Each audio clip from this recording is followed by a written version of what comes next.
What a beautiful night we have here with a room of beautiful people, people choosing hope, unity, and community. Welcome to Kiss Hate Goodbye. Come on, give it up. Kiss Hate Goodbye. Let's hear some applause in here tonight.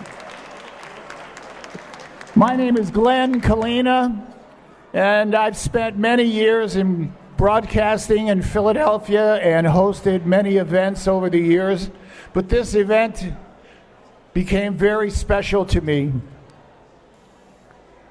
This event, Kiss Hate Goodbye, is such a positive event that even my GPS smiled at me when I typed in the address to come here tonight. So we are here to celebrate unity, understanding, and the brave choice to replace hate with humanity. Our first speaker is not only one of the driving forces behind this evening, she's also someone who has mastered the art of organizing an entire community with equal parts of kindness and determination. Ladies and gentlemen, please give a warm welcome to co-chair of Kiss Hate Goodbye, Judy Simkin.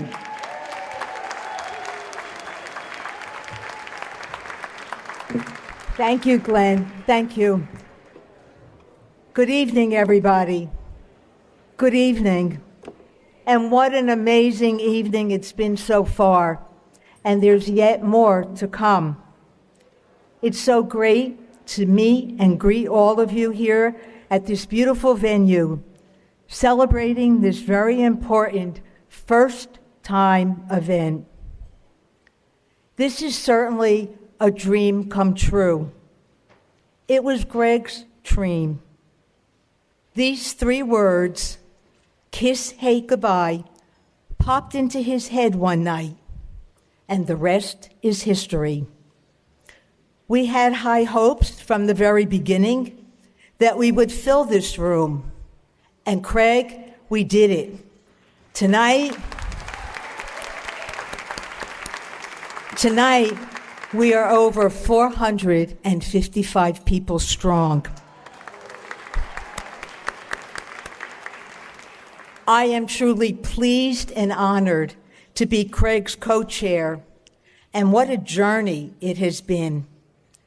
There were so many people who have contributed to the success of this evening, and we want to extend our heartfelt thanks to all the generous sponsors and donors who contributed to our cause. Tonight could not have happened without our dedicated committee members who have worked many months. And you know what goes along with being a committee person? Many, many meetings. I would hope that you refer to our program to see the complete list of all the people who have made this evening possible. Kiss Hate Goodbye is becoming a recognized term around our South Jersey community. We have created a website. We are on Facebook and Instagram. We've been on ABC News, and just today, we were on CBS News 3 times. We also had a beautiful article that was posted in our local Voice publication. We have reached out to local townships, mayors, police departments, places of worship, and schools in our area, informing them what Kiss Hate Goodbye is all about. We have created our own Kiss Goodbye t-shirts, as well as the Kiss Hate Goodbye bears that you see on the table. These bears have been created by local artists and community members who have taken the word Kiss Hate Goodbye and through their artistic talents have created these beautiful bears. We are also very proud that recently we received a proclamation from the Cherry Hill Township Council, whereas they have recognized Kiss Hate Goodbye. Ladies and gentlemen, We have just begun. There's no stopping us now, and we will continue to have a positive impact on others, not just those here in our South Jersey community. Just think, wouldn't it be wonderful if we lived in a world where hate did not exist, where people respected one another for who they are, regardless of their personal beliefs or how they looked? By being here this evening, all of you are giving us your support, and you are helping us to reach our goal. I want to thank you for being here this evening. We hope you enjoy the rest of the evening. And remember, just like Craig's dream, dreams can come true. Thank you.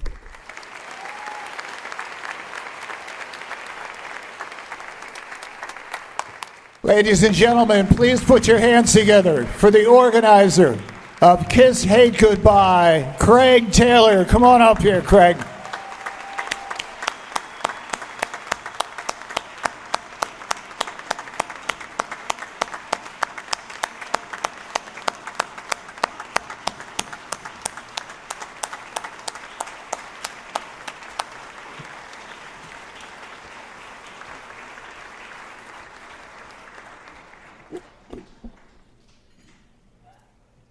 Team Kiss Hate Goodbye. Please, our team members, could you please rise? Our committee members of Kiss Hate Goodbye, please stand up.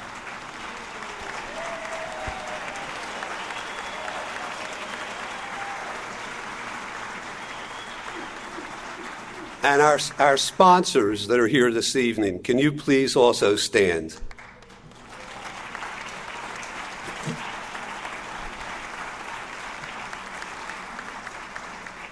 From the bottom of my heart, I want to express my deep gratitude to not only our committee, our sponsors, but to each and every one of you who have come here to support this event. Most recently, people have asked me, how do you know this guy? How'd you find him? They were asking me about our guest speaker, Loay Alshareef. It's a great story, but allow me to go back to the beginning last December. I wanted to create an event that was non-political, non-religious, and non-racial. I wanted to create an event where we would shout out to the world that our South Jersey community will not tolerate hate in any fashion or any form. After discussing this idea with our synagogue clergy, and then I was referred to Sabrina Spector, who heads up the Jewish Community Relations Council.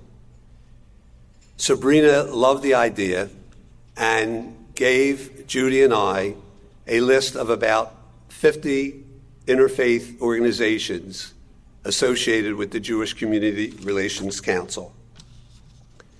We sent out invitations, and as you just saw on the video, we found 50 passionate people to form this committee. I knew that I wanted a speaker. So one morning in late January, I was exercising on my recumbent bike, and I was watching TV. The interviewer was talking to his television audience, and the interviewer's name is David Harris. He was with the American Jewish Committee for 20 years. He's a real powerful fellow. And he was telling his audience that he had so much response from the prior interview that he had with this person he was about to interview that he was bringing him back for a second time. And he started to interview Loay Alshareef. I was mesmerized by the interview. I fell in love with Loay. So I started watching him on YouTube. And during one of these YouTubes, he happened to mention his email address. So on January 24th, I emailed Loay. Mr. Alshareef, hello. I first met you while watching an interview with you and David Harris on Jewish Broadcasting Service. The interview was amazing. I have followed you on YouTube. The reason for this email is to ask you if you would be available to speak at an event that we are planning on November 20th, 2025. And 2 days later, Loay responded, Dear Mr. Taylor, thank you for reaching out and for your kind words. I was inspired by your invitation to speak at the Kiss Hate Goodbye event. I am interested in participating and supporting this important initiative. So I want to ask you guys a question. You know why I'm here, but the question is, why am I physically here? And the answer is 125 years ago, and many people probably have similar stories, but 125 years ago, my great-grandfather fled Russia because of religious hate. And he and 5 brothers set sail to Philadelphia, and here I am 125 years later. In the program, I'm sure most of you have looked at, is Loay's partial biography. Loay travels the world. Cape Town, Prague, New York, Rome, Paris, San Francisco, Seattle, Israel, Chicago, Ottawa, Montreal, Florida, Washington, Germany, and the list goes on and on and on. Throughout his public career, Loay has been committed to encouraging understanding, reducing prejudice, and fostering respectful exchange across cultural and religious boundaries. His message emphasizes education as a tool for unity, the power of language to connect people, respectful conversation as the foundation of peace. He frequently participates in discussions on history, ethics, interfaith understanding, and the importance of honest, compassionate communication.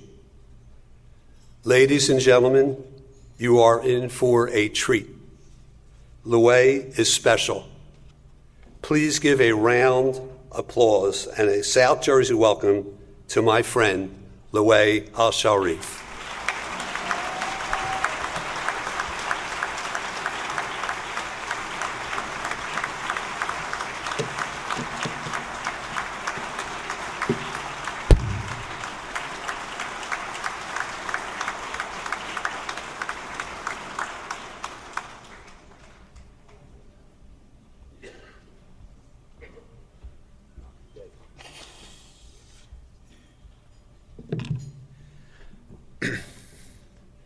Good evening. Wow, you made it more difficult to me now, Craig. So I'll try to catch up. First of all, I am so honored to be here in South Jersey area. It's my first time to speak in this part of New Jersey. And when Craig sent me the invitation to speak, the name of the event itself was so intriguing because I always define myself as someone who defeated hate. And I want you, this is what I promise you, okay? I promise you to leave this venue believing that defeating hate is possible. Because when people see my social media right now, which I totally recommend after you leave this venue to follow me, like, comment, and share. It's very important as well, especially on X and Instagram. When people see my videos and everything, I receive lots of love and lots of comments of people saying, wow, you've been doing this for you were like this all the time. I say, no, you get it wrong. You got it wrong. I wasn't like this all the time. I was a person full of hate when I was a teenager. So, I want to tell you how this transformation happened to inspire you and to make you leave the room saying that it is possible. But let's first tell you my story of my background and how I went through what I went through, and the most important lessons on how to defeat hate practically, like practical, not just in theory.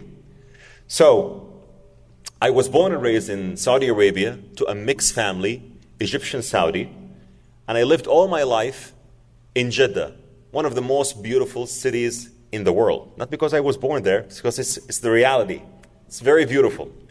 And I went to public and private schools, but I also went to extracurricular schools, where we call it madrasa, but it was very religious. And I memorized the whole Quran at a very young age. I memorized the whole Quran, and I was spending so much time in school. Both of my families were so liberal, they were so fine. I never felt hate from my dad's side or my mother's side.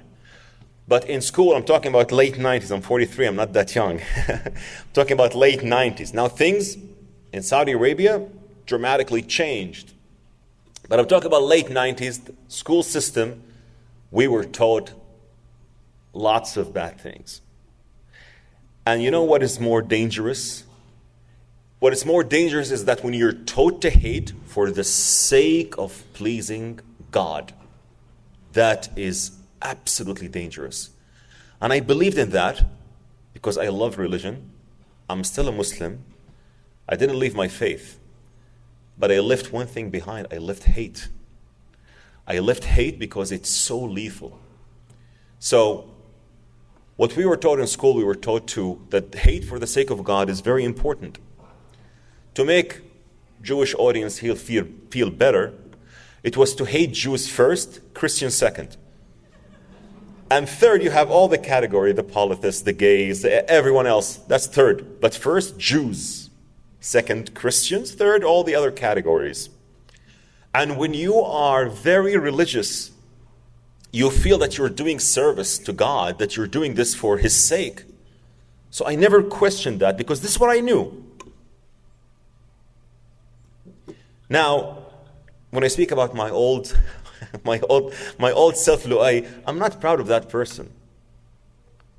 And every time I tell that story, I just want you to know that people can really change, and change is possible.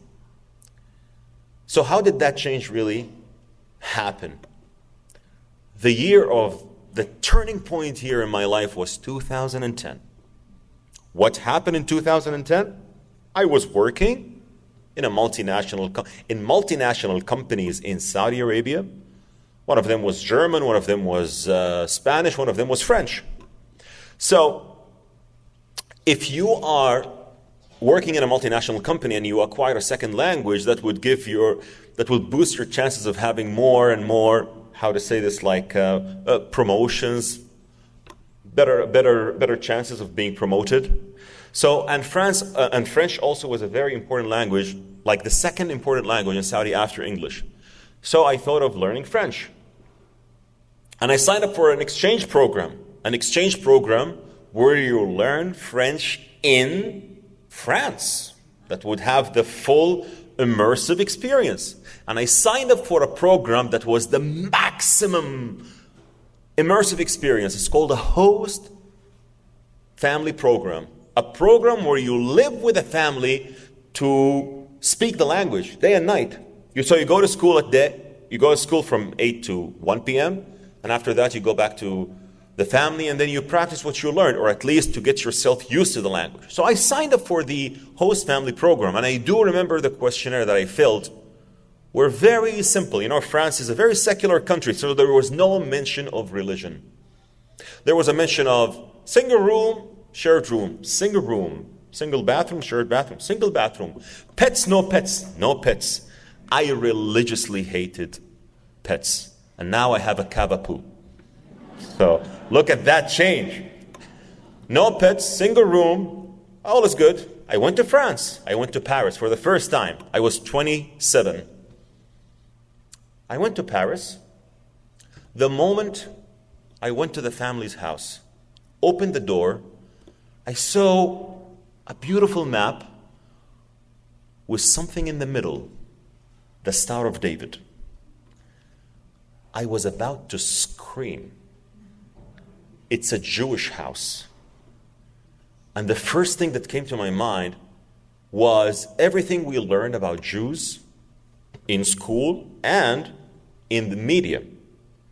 So let me tell you that in the Arab world, the media depicted Jews as not only as people who have fangs, who are evil, who are conspiring against Muslims, but also so many of the TV series were very well directed and very well produced. One of my favorite was a TV show called A Night Without a Horse.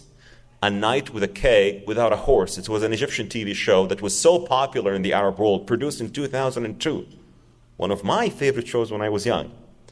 And what's the idea of that show? The idea of that show that it took, by the way, you can find it on YouTube, A Night Without a Horse. So what's the idea of that show? It takes a real story in history, but it adds its own spices. So what's the real story? The real story is that the English invaded Egypt, or conquered Egypt, yeah? We know that, in 1930s, 40s and stuff. Yeah, but you don't know who was behind that decision of the English to invade Egypt. The Jews.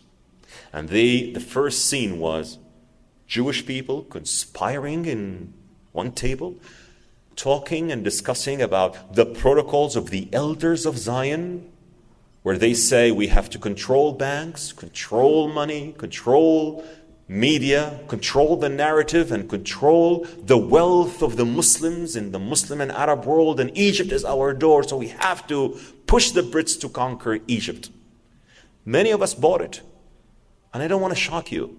This book, The Protocols of the Elders of Zion, is still one of the fastest selling books in so many book fairs in the Arab world, which is disastrous.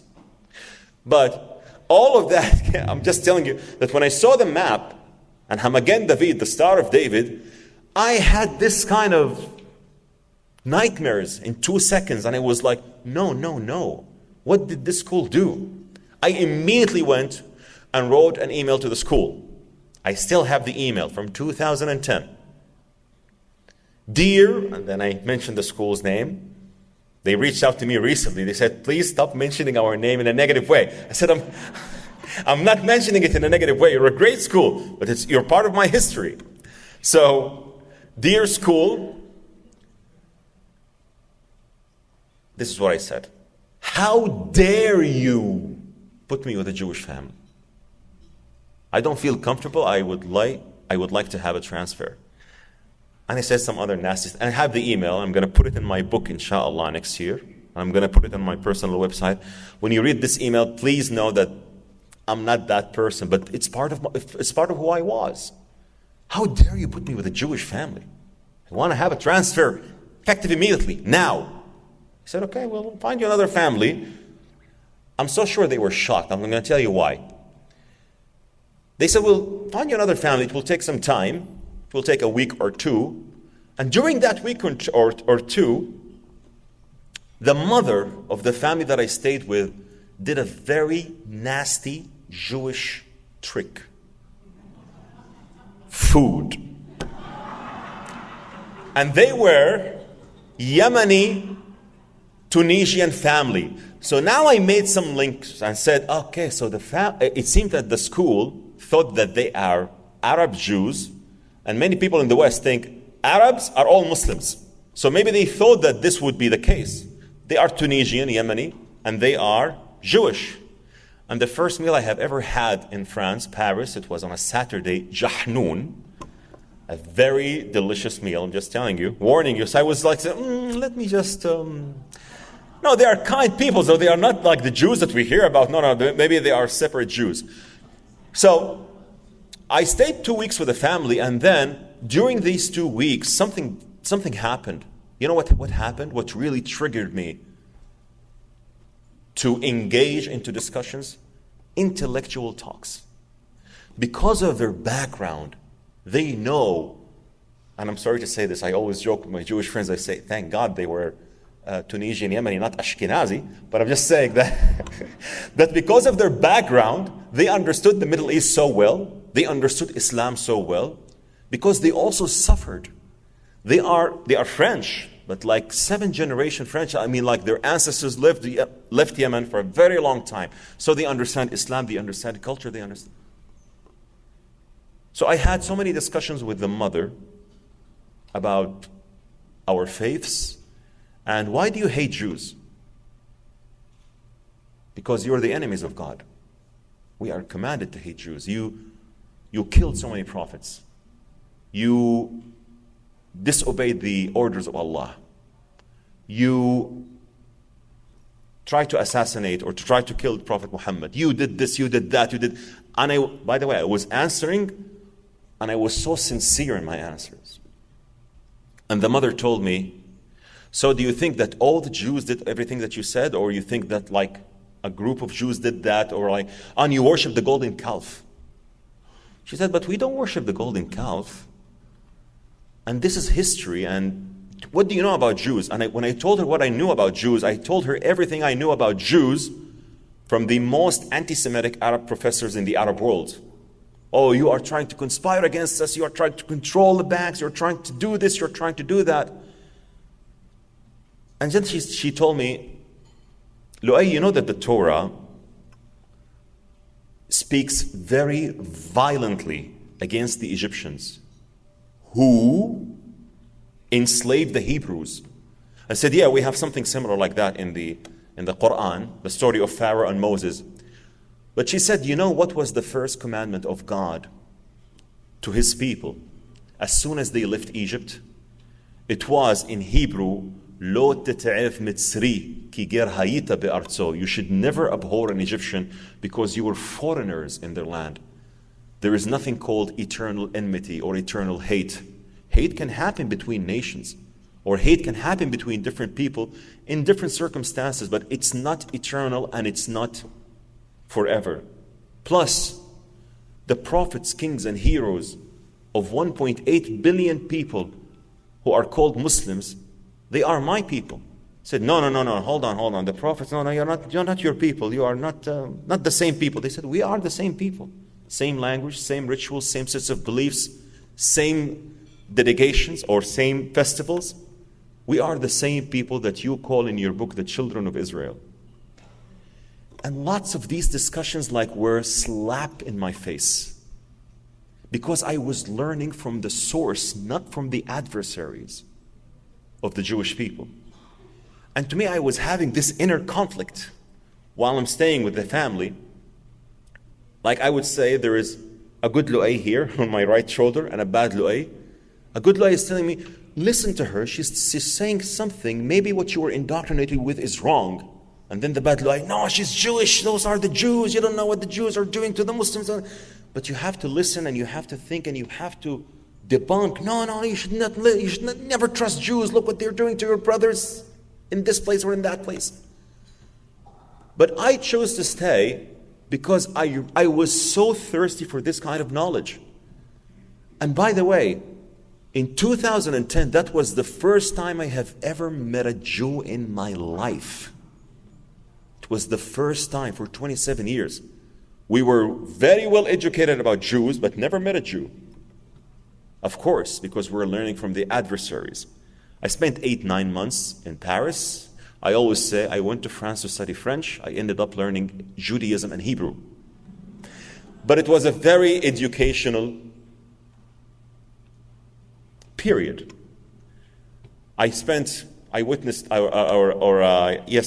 like all the Jewish festivals at that time, Pesach, Hanukkah, my favorite, of course, and so many other festivals. And I really learned a lot, and I was so curious to learn more.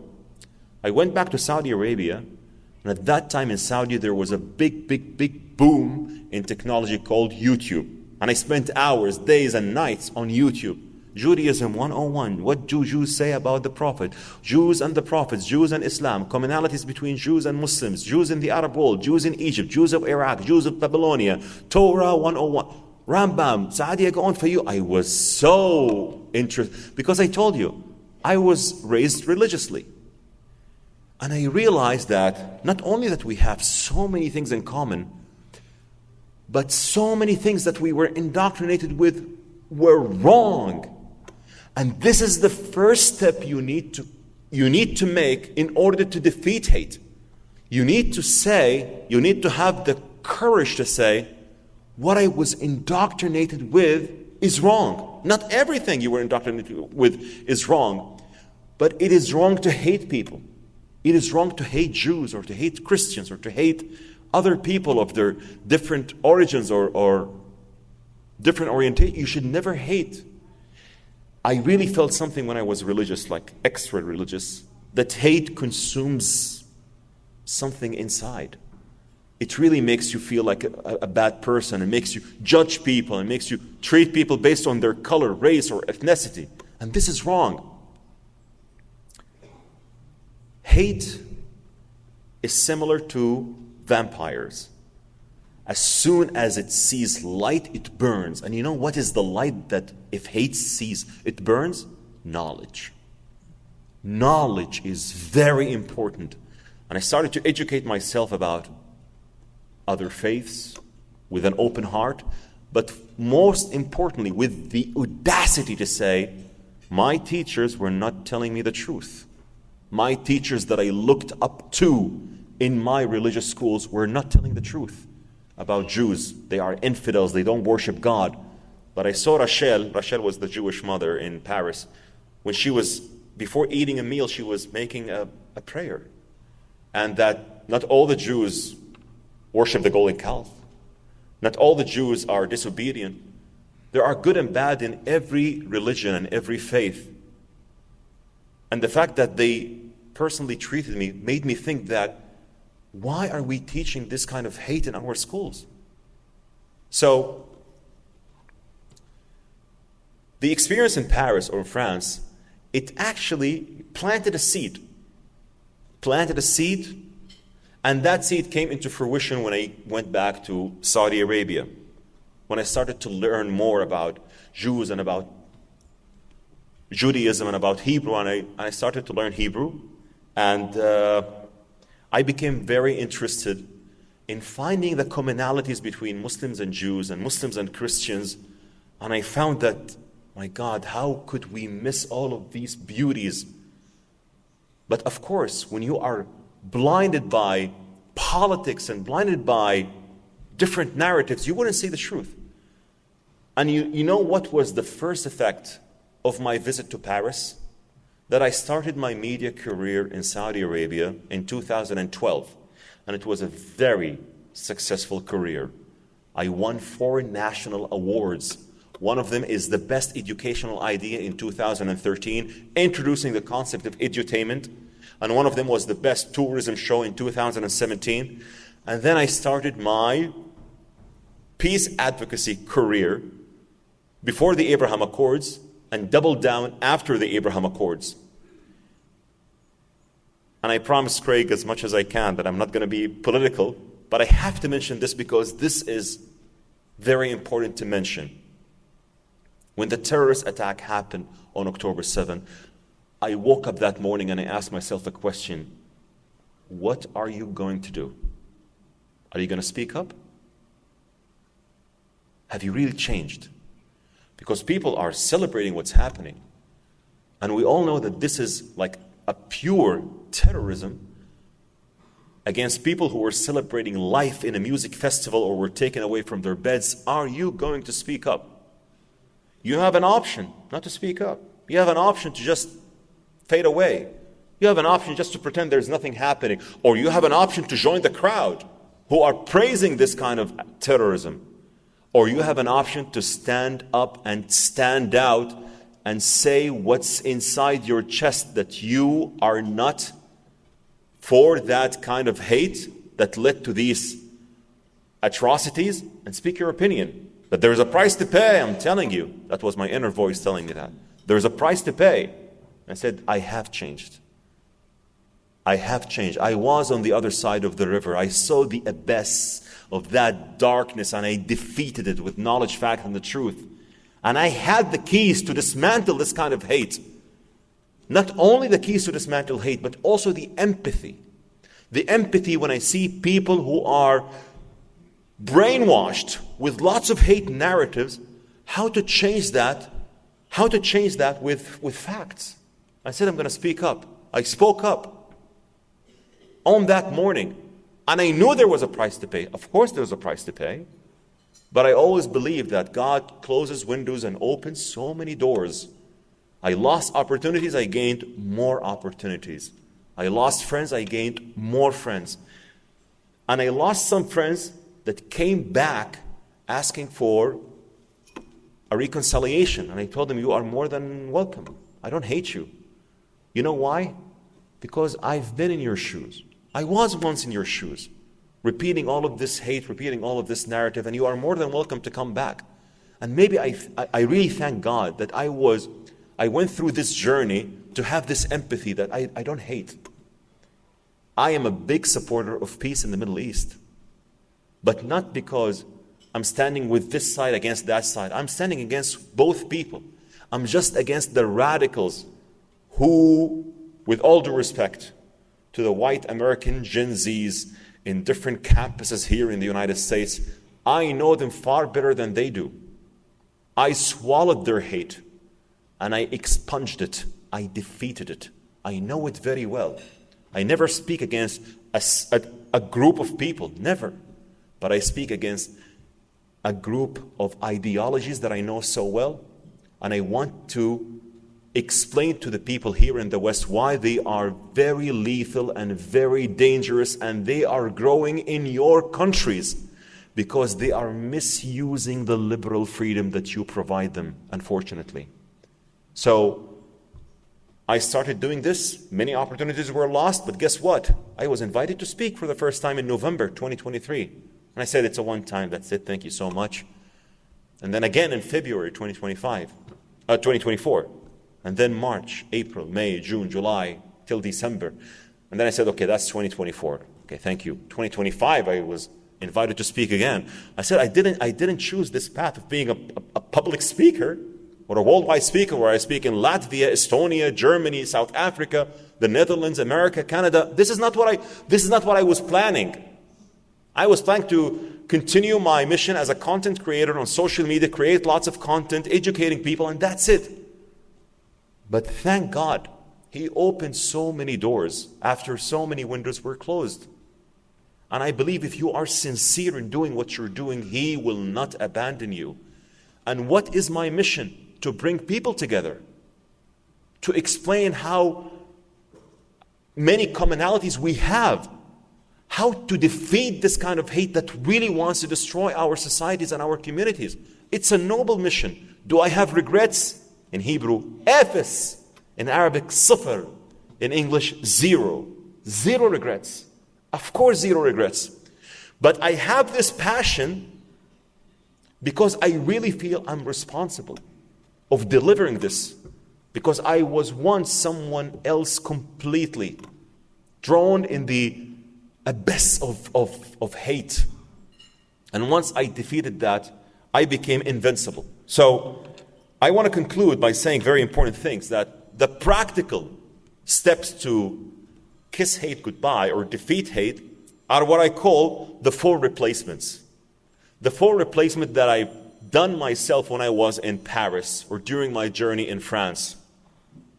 Replace assumption with a question. That was the first replacement.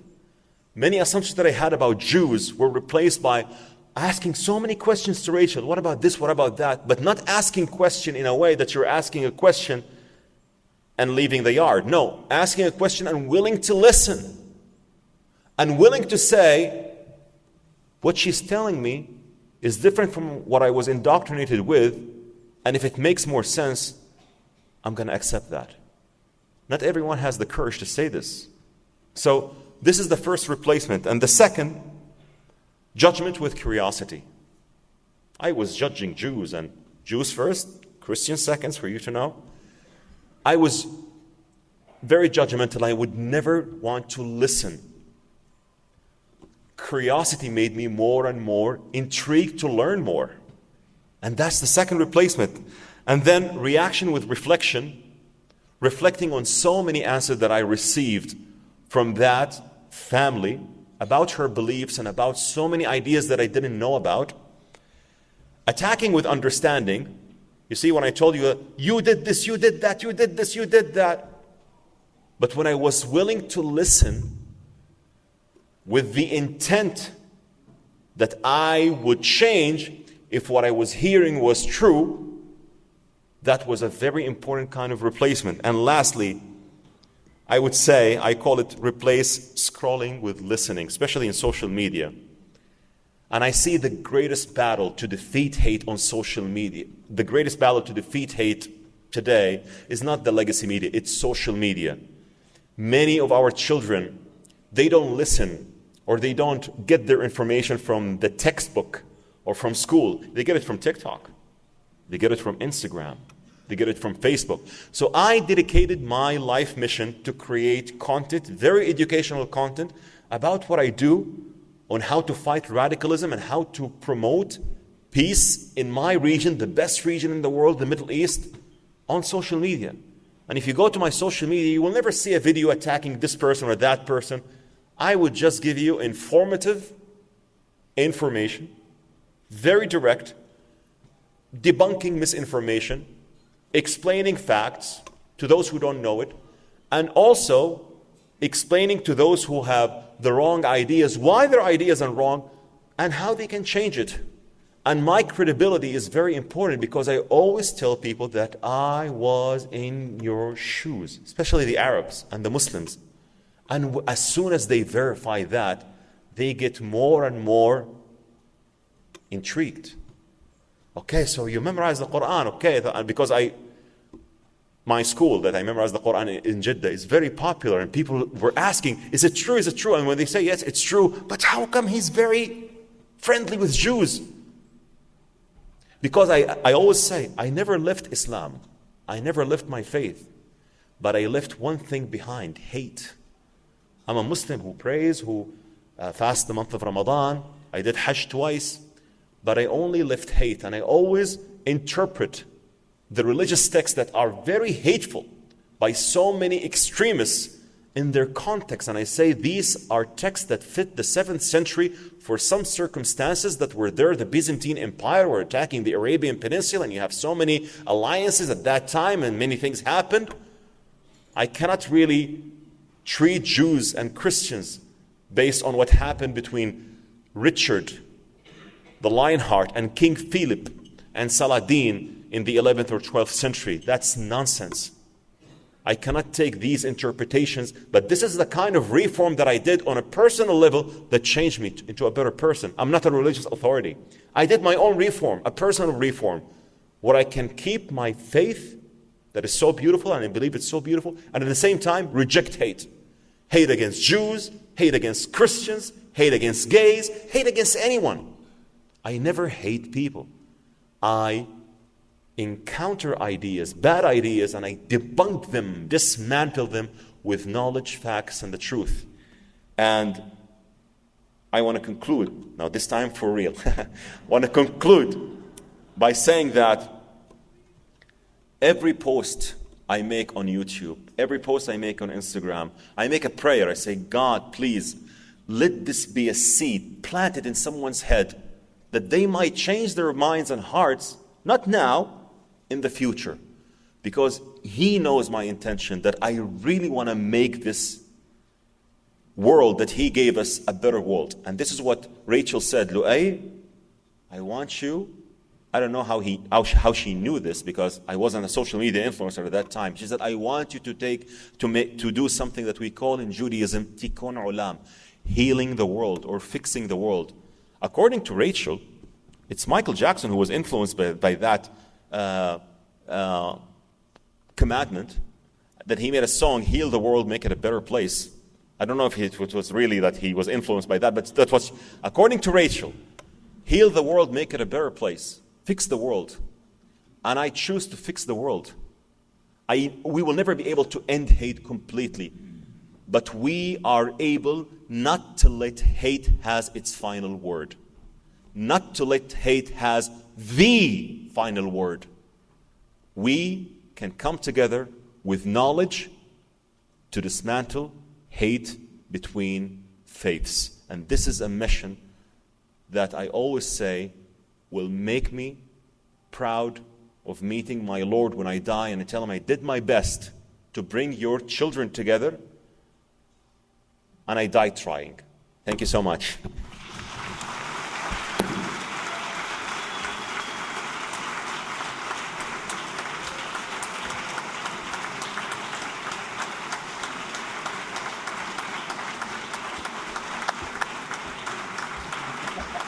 Thank you so much for coming.